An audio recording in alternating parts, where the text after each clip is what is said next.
साड़ी मोर उतार के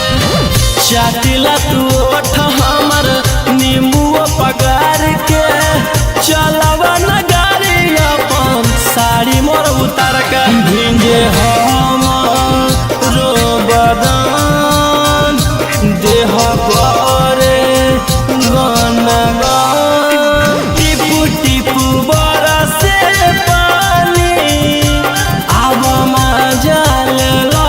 राजा जानी टिपू टिपू बरसे पानी अब मजाल पलंग पानी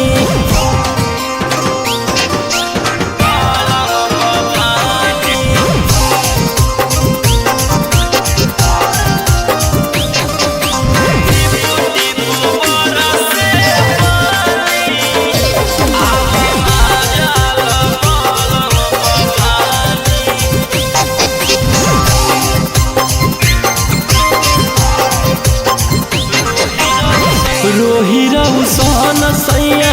करी न परेड जी तोहरे लखाली हको सजल मोर बेड जी सजल मोर बेड जी रोही रहू सहन सैया करी न परेड जी तोहरे लखाली हको सजल मोर बेड जी भिंजे हम